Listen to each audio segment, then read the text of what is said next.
ఇంకోళ్ళకి చెప్తే బాగుంటుంది అని. సో మీరందరూ కూడా ఆ తెలిపే ప్రయత్నం చేయండి, చెప్పే ప్రయత్నం చేయండి.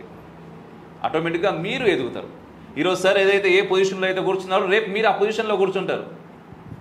అట్లా మీ ముందు ఒక 100,000 మంది విద్యార్థులు కూర్చుంటారు. ఎట్లుంటుంది అప్పుడు మీరు వాళ్ళకి చెప్తుంటే? వాళ్ళందరూ అక్క అబ్బా ఇంకోటి చెప్పవా అని వాళ్ళు అడుగుతూ ఉంటే ఎట్లా అనిపిస్తుంటుంది? పేరు వస్తుంది, మంచి పేరు వస్తుంది, డబ్బు ఖచ్చితంగా వస్తుంది. సరేనా? చేస్తారా? సో అందుకోసం నాకు ఇది ఇష్టం అనమాట. అంటే మనం ఏం చేయాలి అనే కర్తవ్యాన్ని బోధించిండు ఆయన. ఏదో కూర్చున్నామా మన పనిగా ధర్మం ఆ ముచ్చట నడుస్తూ ఉంటుంది. మన ఇంట్లో మనమేంది, మా అమ్మ మా నాయన నా కొడుక తమ్ముడా అంతవరకు వద్దు తల్లి.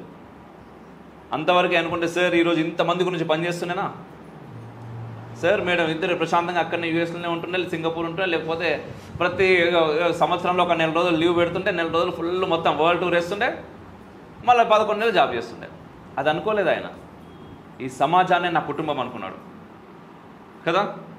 మరి వారికి గురుదక్షిణగా మీకు చేతనైనంత ఎందుకంటే ఏమన్నా తీసుకుంటున్నారా వాళ్ళ మీ దగ్గర నుంచి? ఏం తీసుకోవట్లేదు, వాళ్ళు అడగరు కూడా. బట్ నేను అడుగుతున్న వారి తరపు నుంచి మీకు చేతనైనంత సమాజానికి ఏదో ఒకటి చేయరు, చెప్పుర్రి. ఇది అన్నిటికంటే పవర్ఫుల్ టూల్ తల్లి. వాయిస్ అనేది చాలా పవర్ఫుల్. ఏ ఆయుధాలు పనికిరావు. మన గొంతుకునేటటువంటి శక్తి దేనికి ఉండదు.